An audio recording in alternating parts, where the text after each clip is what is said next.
অহা 20 ফেব্ৰুৱাৰীৰ দিনাখন অৰুণোদয় হিতাধিকাৰীসকলক একেলগে অসম চৰকাৰৰ তৰফৰ পৰা 8,000 টকা প্ৰদান কৰিব আৰু এই বিষয়ে ইতিমধ্যে অসমৰ প্ৰায় প্ৰত্যেকজন মানুহে জানে আৰু আপুনিও নিশ্চয় এই বিষয়ে জানিব পাৰিছে। সো এতিয়া কথা হ'ল যিসকলে অৰুণোদয় আঁচনিৰ বাবে এতিয়া আবেদন কৰা নাই বা অৰুণোদয় আঁচনিৰ বাবে আবেদন কৰিছিল কিন্তু লিষ্টত নাম অহা নাই সেইসকলে এতিয়া কি কৰিব সেই বিষয়ে আজিৰ এই ভিডিঅ'টো আপোনালোকৰ বাবে লৈ আহিছোঁ। তো ফাৰ্ষ্ট অফ অল ফ্ৰেণ্ডসকল আপোনালোকে চেক কৰিব লাগিব যে লিষ্টত আপোনালোকৰ নাম আছে নাই। যদি লিষ্টত নাম আছে তেনেক্ষেত্ৰত আপোনালোকে টকা লাভ কৰিব আৰু যদি লিষ্টত নাম নাই তেনেক্ষেত্ৰত আপোনালোকে বৰ্তমান সময়ত 15 তাৰিখৰ ভিতৰত কেনেকৈ অৰুণোদয় আঁচনিৰ বাবে আবেদন কৰিব পাৰিব সেই বিষয়ে এই ভিডিঅ'ৰ জৰিয়তে জনাম। ভিডিঅ'টো অলপ দীঘলীয়া হ'লে আপোনালোকে ধৈৰ্য সহকাৰে চালে আপোনালোকে লাভান্বিত হ'ব, আপোনালোকে উপকৃত হ'ব বুলি মই ক'ব বিচাৰোঁ। তো প্ৰথমতে এটা কথা মই আপোনালোকক আকৌ মনত পেলাই দিব বিচাৰোঁ, অসমৰ মুখ্যমন্ত্ৰী হিমন্ত বিশ্ব শৰ্মা ডাঙৰীয়াই কিন্তু যোৱা কিছুদিন আগতে কৈছে যে আকৌ 2,000 মানুহক অৰুণোদয় আঁচনিৰ আবেদনৰ বাবে সুবিধা দিয়া হৈছে। অৰ্থাৎ যিসকল নেকি আচলতে অৰুণোদয় আঁচনিৰ বাবে যোগ্য কিন্তু অৰুণোদয় আঁচনিৰ বাবে আবেদন কৰিব পৰা নাছিল সেইসকলক আবেদন কৰিবলৈ কৈছে বা কিছু সংখ্যক এনেকুৱা আছে যোগ্য হোৱাৰ পিছত আবেদন কৰিছে কিন্তু লিষ্টত নাম অন্তৰ্ভুক্ত নাই সেইসকলক কিন্তু আকৌ কি কৰিবলৈ কৈছে আবেদন কৰিবলৈ কৈছে। গতিকে আপুনি যদি এতিয়ালৈকে অৰুণোদয় আঁচনিৰ বাবে আবেদন কৰা নাই বা আপোনালোকৰ লিষ্টত নাম অহা নাই তেনেক্ষেত্ৰত ফাৰ্ষ্ট টাইম আপুনি কি কৰিব লিষ্টত নাম আছে নাই সেয়া চেক কৰিব, ঠিক আছে। তো প্ৰথমতে মই আপোনালোকক দেখুৱাইছোঁ লিষ্টত নাম আপোনালোকৰ অন্তৰ্ভুক্ত হৈছে নাই সেয়া কেনেকৈ চেক কৰিব আৰু দ্বিতীয় মই আপোনালোকক দেখুৱাম যে আপোনালোকে অৰুণোদয় আঁচনিৰ বাবে কেনেকৈ আবেদন কৰিব পাৰিব। তো এতিয়া বলক আৰম্ভ কৰোঁ। এই লিষ্টখন কিন্তু সমগ্ৰ অসমবাসীৰ বাবে অৰ্থাৎ অসমৰ যিকেইটা ডিষ্ট্ৰিক্ট আছে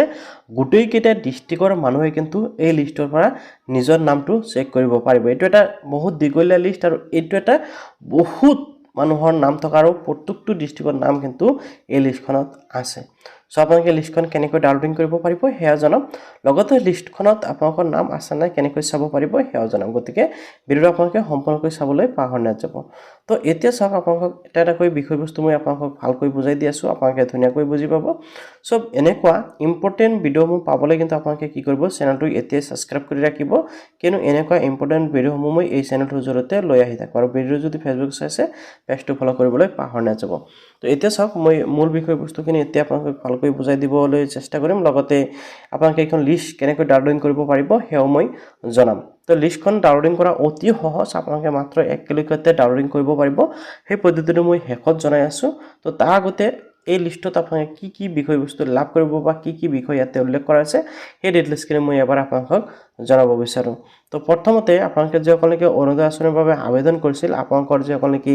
বিধানসভা সমষ্টিৰ আছে সেই সমষ্টিসমূহৰ নাম ইয়াতে প্ৰথমতে আপোনালোকে এইটো চাইটত দেখিবলৈ পাইছে। অ'কে, প্ৰথমত আপোনালোকে দেখিবলৈ পাব। অ'কে, এতিয়া তাৰপিছত আপোনালোকে দেখিবলৈ পাব আপোনালোকৰ ব্লকৰ নাম, আপোনালোকৰ কোনটো ব্লকত আপোনালোকে থাকে সেইখন ব্লকৰ নাম আপোনালোকৰ নামটো আহি যাব। দেন আপোনালোকে ব্লকৰ নামৰ পিছত আপোনালোকে পাব আপোনালোকৰ গাঁও পঞ্চায়তসমূহৰ নাম। আপোনালোকে জানে প্ৰত্যেকটো ডিষ্ট্ৰিক্টত গাঁও পঞ্চায়ত বা জিপি থাকে বা আপোনালোকৰ BCDC থাকে, এনেকুৱা যিসমূহ আছে প্ৰত্যেকটো BCDC বা গাঁও পঞ্চায়তৰ নাম আপোনালোকে এই লিষ্টত দেখিবলৈ পাব। তাৰপিছত ইয়াতে আহিব আপোনালোকৰ পুলিং ষ্টেচনৰ নাম, আপোনালোকৰ পুলিং ষ্টেচনৰ নামো কিন্তু ইয়াতে চাব পাৰিব। এণ্ড আপোনালোকে পুলিং ষ্টেচনটো মানে আপোনালোকে য'ত ভোট দিয়ে সেই ভোট কেন্দ্ৰটোৰ নাম আপোনালোকে ইয়াতে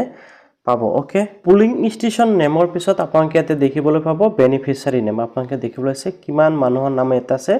বেনিফিচিয়াৰী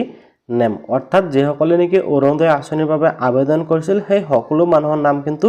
এইখন লিষ্টত আপোনালোকে দেখিবলৈ পাব যিখন কি বেনিফিচিয়াৰী নেম বুলি উল্লেখ কৰা হৈছে। অ'কে, এতিয়া ইয়াতে আপোনালোকে সকলো মানুহৰ নাম দেখিবলৈ পাব, কিন্তু আপোনালোকে এই যিটো অপশ্যন দেখিবলৈ পাইছে ছিলেক্টেড নেম, ঠিক আছে, এই ছিলেক্টেড নেমত কিন্তু সকলো মানুহৰ নাম নাথাকে। অৰ্থাৎ আপোনালোকে এটা কথা ভালকৈ বুজি ল'ব, এই যিটো বেনিফিচিয়াৰী নেম এইটো হ'ল যিসকল মানুহে নেকি অৰুণোদয় আঁচনিৰ বাবে আবেদন কৰিছিল সকলো মানুহৰ নাম এইখন লিষ্টত চাব পাৰিব। আৰু এই যিটো ছিলেক্টেড নেম আপোনালোকে দেখিবলৈ পাইছে অৰ্থাৎ যিসকল মানুহে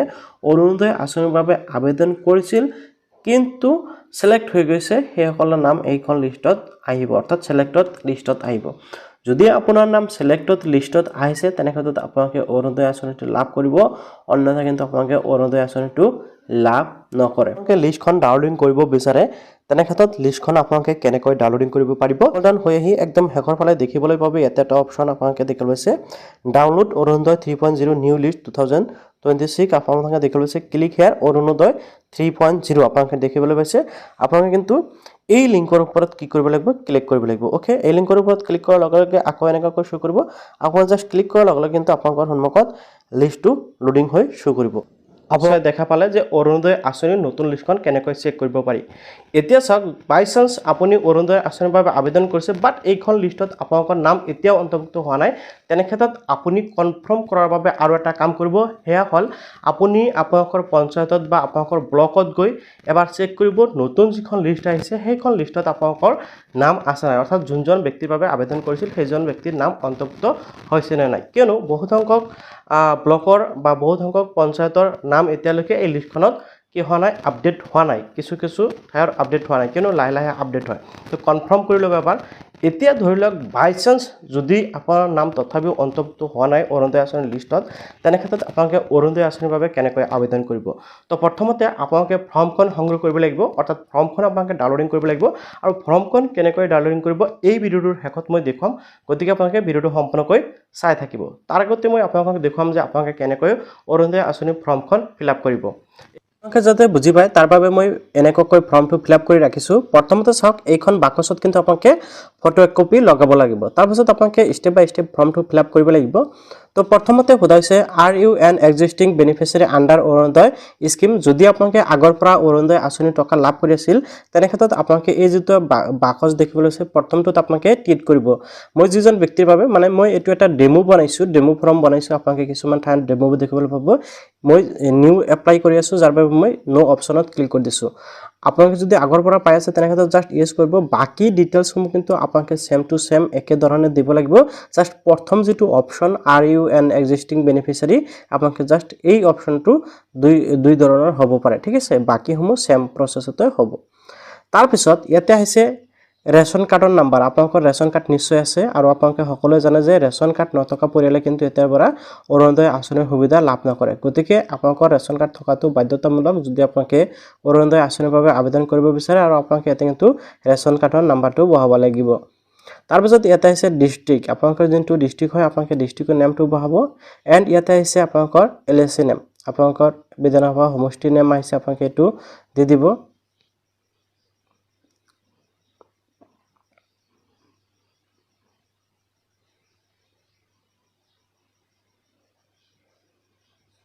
ইয়াতে আপোনালোকৰ লোকসভা সমষ্টিৰ নাম আহিছে আপোনালোকে এইটো দিব লাগিব এণ্ড আপোনালোকে এতিয়া দিব লাগিব নাম্বাৰ 1ত আপোনালোকে দেখিবলৈ আছে এপ্লিকেণ্ট ডিটেইলছ অৰ্থাৎ যোনজনৰ বাবে এপ্লিকেণ্ট কৰি আছে সেইজনৰ ডিটেইলছ এতিয়া আপোনালোকে ষ্টেপ বাই ষ্টেপ দি যাব লাগিব তো প্ৰথমতে আছে ফাৰ্ষ্ট টাইম আপোনালোকে দেখিবলৈ আছে ইয়াতে মিষ্টাৰ মই এনেকৈ দিছোঁ অৰ্থাৎ আপোনালোকৰ নামৰ প্ৰথম অংশ ইয়াতে দিব লাগিব তাৰপিছত মই ইয়াতে ডেমো দিছোঁ যাতে আপোনালোকে বুজি পায় বুজি পোৱাৰ বাবে ইয়াতে দিছোঁ আৰু মিডিল নেমত চাওক মই এই বাকচটো খালী ৰাখিছোঁ যিসকলে নেকি নামৰ তিনিটা অংশ হয় সেইসকলে মিডিল নেম দিব পাৰে সাধাৰণতে মানুহৰ দুটা অংশ হয় প্ৰথম নেম আৰু লাষ্ট নেম অৰ্থাৎ ফাৰ্ষ্ট নেম আৰু লাষ্ট নেম তো ইয়াতে চাওক লাষ্ট নেমত মই আপোনালোকে বুজি পোৱাকৈ আপোনালোকে চাওক ইয়াতে তালুকদাৰ বাই আলি দিছোঁ আপোনালোকে আপোনালোকৰ মানে উপাধিটো ইয়াতে দিব বা শ্বেয়াৰ নামটো দিব ঠিক আছে তাৰপিছত ইয়াতে আহিছে চাওক CO or WO or DO অৰ্থাৎ কেয়াৰ অফ তাৰপিছত আছে ৱাইফ এতিয়া আপোনালোকে চাওক মই ইয়াতে লিখিছোঁ হাজবেণ্ড অব্লিক ইয়াতে ফাদাৰ্ছ অৰ্থাৎ ইয়াতে যিসকলে কি বিবাহিত মহিলা আছে যদি বিবাহিত মহিলা আছিল তেনে ক্ষেত্ৰত সেইসকলে কিন্তু ইয়াতে হাজবেণ্ডৰ নাম দিব লাগিব আৰু যিসকলে কি অবিবাহিত মহিলা আছে সেইসকলৰ ক্ষেত্ৰত ইয়াতে ফাদাৰ্ছ নাম অৰ্থাৎ দেউতাকৰ নামটো দিব লাগিব এতিয়া ইকুৱেল জেণ্ডাৰ তো ইয়াৰ পৰা মেল ফিমেল আপোনালোকে দিব লাগিব আৰু আপোনালোকে বৰ্তমান মেল ফিমেল সকলে এপ্লিকেশ্যন কৰিব পাৰিব তাৰপিছত ইয়াতে আছে ডেট অফ বাৰ্থটো ঠিক আছে মই ইয়াতে জাষ্ট আপোনালোকে বুজি পোৱাকৈ ডেট অফ বাৰ্থটো ইয়াতে বহাই দিছোঁ এইটো আপোনালোকে বুজি পোৱাকৈ দিছোঁ তাৰপিছত ইয়াতে আছে এড্ৰেছ ডিটেইলছত ঠিক আছে 2 নম্বৰত এড্ৰেছ ডিটেইলছ দিব লাগিব অৰ্থাৎ যোনজন ব্যক্তিৰ বাবে এপ্লিকেশ্যন কৰি আছে সেইজনৰ এড্ৰেছ ডিটেইলছ দিব লাগিব এতিয়া চাওক ইয়াতে ব্লক নেম আপোনালোকে দিব লাগিব আপোনালোকৰ যোনটো ব্লকৰ নেম হয় তাৰপিছত এটা চাওক আহিছে জিপি বিচিডিসি বা বিডিসি আপোনালোকৰ জিপি বা আপোনালোকৰ বিচিডিসি নেম অৰ্থাৎ গাঁও পঞ্চায়ত বা আপোনালোকৰ বিচিডিসি নেমটো কিন্তু আপোনালোকে ইয়াতে বহাই দিব লাগিব মই জাস্ট ইয়াতে গাঁও পঞ্চায়ত বুলি লিখি দিছোঁ আপোনালোকে যাতে বুজি পায় তাৰপিছত ইয়াতে আছে ভিলেজ নেমত আপোনালোকে আপোনালোকৰ গাঁৱৰ নাম দিব লাগিব মই জাস্ট ইয়াতে গাঁৱৰ নাম বুলি বহাই দিছোঁ যাতে আপোনালোকে বুজি পায় তাৰ বাবে মই এনেকৈ ফৰ্মটো লিখিছোঁ তাৰপিছত ইয়াতে আছে লোকেলিটি আপোনালোকে ল্যান্ডমাৰ্ক বা লোকেলিটিত আপোনালোকে এনেকৈ দিব মই ইয়াতে বৰপেটা ৰুট দিছোঁ আপোনালোকে দি দিব তাৰপিছত ইয়াতে আছে মোবাইল নাম্বাৰ মই ইয়াতে জাষ্ট এনে আপোনালোকে বুজি পোৱাকৈ মোবাইল নাম্বাৰটো দি দিছোঁ আপোনালোকে ঠিক এনেকৈ মোবাইল নাম্বাৰ দিব লাগিব এণ্ড ইয়াতে আপোনালোকৰ পিন কোডটো দিব মই ডেমো হিচাপত আপোনালোকে দি দিছোঁ হাউচ নাম্বাৰ ইয়াতে আপোনালোকে দিব লাগিব এণ্ড ইয়াতে পুলিচ ষ্টেচন নেমটো আপোনালোকে দিব লাগিব অৰ্থাৎ আপোনালোকৰ থানাৰ নাম তো প্ৰথম যেটো পেজ আপোনালোকে এই পেজত এই ডিটেইলছসমূহ দিব লাগিব এতিয়া দ্বিতীয় পেজত আৰু কিছু গুৰুত্বপূৰ্ণ বিষয় আছে যেসমূহ আপোনালোকে ভালকৈ চালি জাৰি দিব লাগিব প্ৰথম পেজতকৈ কিন্তু দ্বিতীয় পেজটো অতি গুৰুত্বপূৰ্ণ বা অতি সাৱধানতা অৱলম্বন কৰিব লাগিব আৰু এই দ্বিতীয় পেজটো কিন্তু বেছি জটিল হয় আপোনালোকৰ বাবে ফৰ্মটো ফিল আপ কৰিবলৈ তো প্ৰায়োৰিটি হাউসহোল্ড ইয়াতে চাওক আপোনালোকে কেইবাটা অপচন পাব আপোনালোকে দেখিব আছে প্ৰায় 8টা মান অপচন কিন্তু ইয়াতে দি আছে ঠিক আছে ইয়াতে আপোনালোকে যিকোনো এটা ট্ৰিট কৰিব লাগিব এতিয়া আপোনালোকে কোনটো ট্ৰিট কৰিব এই কথাখিনি আপোনালোকে ভালকৈ বুজি ল'ব লাগিব ঠিক আছে এটা চাওক উইন্ডো S40 প্লাস 45 প্লাস তাৰপিছত দিব্যাংগজন দিবস মহিলা ওমেন AAY বেনিফিচিয়াৰী এনেকৈ কিন্তু কেইবাটা অপচন আছে household income less than 2 lakh annual তো এনেকৈ কিন্তু কেইবাটা অপচন ইয়াতে আছে তো ইয়াৰ পৰা আপোনালোকে বিচাৰি ওলাব লাগিব যে আপোনালোকে কোনটো পৰিয়ালৰ পৰা বিলং কৰে বা আপুনি যে অৰুণোদয় আঁচনিৰ বাবে এপ্লাই কৰি আছে আপুনি কোনটো বিভাগৰ পৰা বা কোনটোত আপোনালোকে সিলেক্ট কৰিব লাগিব যাৰ জৰিয়তে আপোনালোকে অৰুণোদয় আঁচনিৰ বাবে যোগ্য বুলি বিবেচিত কৰা হৈছে তাৰপিছত ইয়াতে আপোনালোকৰ বেংকৰ ডিটেইলছ দিব লাগিব একাউণ্ট ডিটেইলছ সমূহ দিব লাগিব প্ৰথমতে আছে ইয়াতে বেংক একাউণ্ট নাম্বাৰ আপোনালোকে একাউণ্ট নাম্বাৰটো ধুনীয়াকৈ দিব যাতে আপোনালোকে বুজি মানে ভুল নকৰে তাৰপিছত ইয়াতে আছে বেংক নেম মই জাষ্ট SBI লিখি দিছোঁ আপোনালোকৰ যোনটো বেংক হয় আপোনালোকে এটো দিব তাৰপিছত বেংকৰ ব্ৰাঞ্চৰ নেম আপোনালোকৰ যোনটো বেংকৰ ব্ৰাঞ্চৰ নেম হয় আপোনালোকে এই ডিটেইলছসমূহ কিন্তু আপোনালোকৰ বেংকৰ যিখন কি পাছবুক আছে আপোনালোকৰ একাউণ্টৰ পাছবুক আছে সেই পাছবুকখনত কিন্তু আপোনালোকে ডিটেইলছসমূহ পাই যাব তাৰপিছত আছে IFSC কোড আপোনালোকে দিব লাগিব তাৰপিছত ইয়াতে চাওক bank passbook front page attach আপোনালোকে এটো ইউজ কৰিব আৰু আপোনালোকৰ বেংকৰ পাছবুক কিন্তু কি কৰিব ফটো ষ্টেট কৰি এই ফৰ্মখনৰ লগত এটা গাঁঠি দিব বাকি যিসমূহ ডকুমেন্টছ আছে সেইসমূহৰ লগত দি দিব এটো আপোনালোকৰ বাবে খুবেই ভাল হ'ব তাৰপিছত কনসেন্ট আপোনালোকে দেখিব আছে এণ্ড সেলফ ডিক্লাৰেশ্যন কনসেন্টত আপোনালোকে দেখিব আছে কনসাল্টত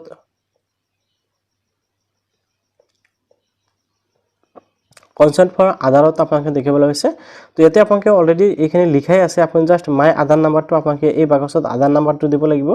মই আপোনালোকে বুজি পোৱাকৈ জাষ্ট এনে নাম্বাৰ এটা পাই দিছোঁ তাৰপিছত ইয়াতে চাওক ভোটৰ আইডি কাৰ্ডৰ নাম্বাৰ ইয়াতে চাওক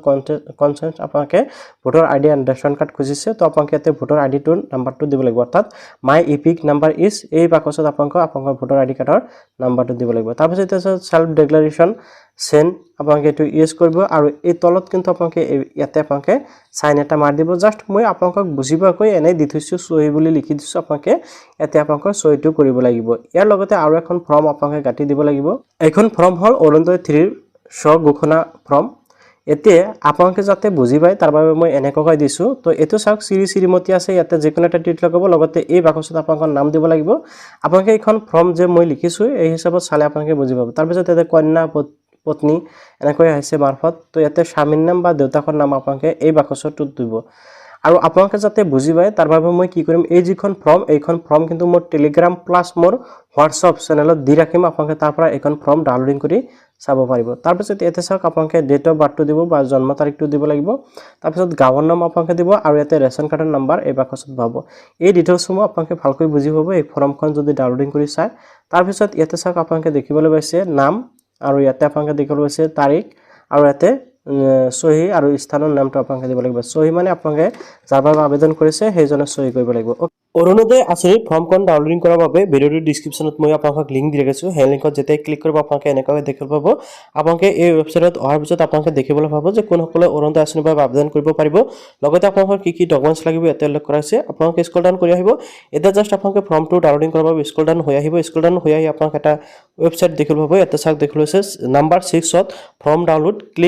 ক্লিক এণ্ড ডাউনলোড আপোনালোকে এই যেটো অপচন দেখিছে অৰুণোদয় 3.0 ফৰ্ম ডাউনলোড আপোনালোকে জাষ্ট ইয়াতে ক্লিক কৰিলে আপোনালোকৰ কিন্তু ফৰ্মটো ডাউনলোডিং হৈ যাব আৰু ইয়াৰ পৰা আপোনালোকে ফৰ্মটো ডাউনলোডিং কৰি প্ৰিন্ট আউট কৰি কিন্তু আপোনালোকে অৰুণোদয় আঁচনিৰ বাবে অতি সহজতে আবেদন কৰিব পাৰিব